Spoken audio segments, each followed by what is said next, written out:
Mikel, first of all, congratulations, winning your 150th game in charge of Arsenal. Thank you. Ria was just talking about Manchester City getting that late win yesterday and then you responding today. How much did you think about that ahead of this game and the need to respond at the top?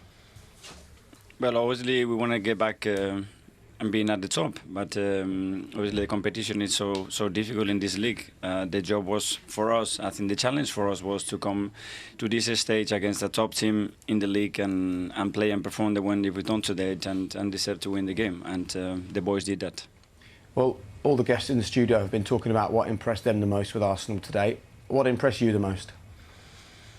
I think for such a young team, the maturity that they showed, the composure they showed, the resilience and the courage, I would say, to play the way we wanted to play, it was phenomenal. And it's easy to say before the game, but actually to do it on the pitch against this opponent and this kind of players, it's a different story.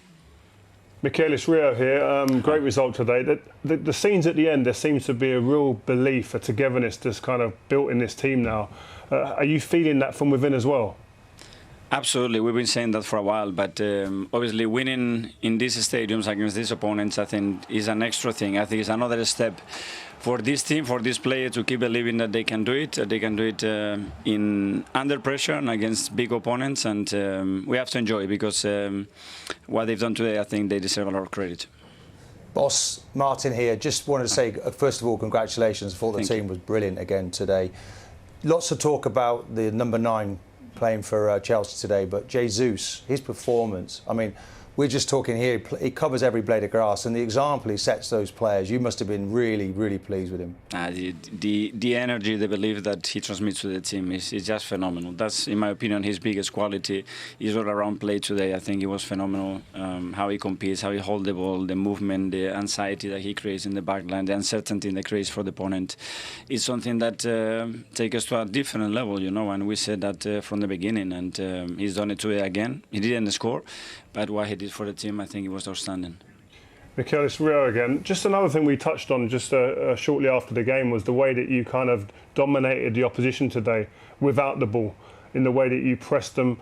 Is that something that you really have to work hard on the training ground, and are you pleased with what you're seeing at the moment? Absolutely, but the boys are willing, and they are physically capable of doing it, and their understanding of timing, spaces, units, and how they have to do it is getting better and better every single day, and they want to do it. They feel much comfortable playing that kind of game, that playing a different way. They feel it, and when somebody feels it, I think it's much more efficient when he needs to do it. Look, Mikel, the final question from us. Who knows what this season brings for you? All you'll be doing, I'm sure, is concentrating on the most number of points possible. But you've got something completely different to deal with, which is this huge break in the middle of the season. The World Cup is coming up after you've played Wolves.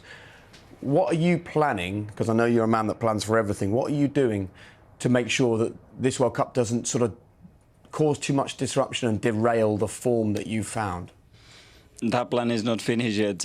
We are planning to win again on Wednesday and to win again on Sunday, and they will have time to finalize what we have to do. We have some ideas of how we can help our players to maintain, first of all, the mental state in the right way for the ones that are going to be here and the ones that are going to be in the World Cup, and then how we're going to reunite everybody. But I think for every manager, every club is going to be a challenge because it's unprecedented.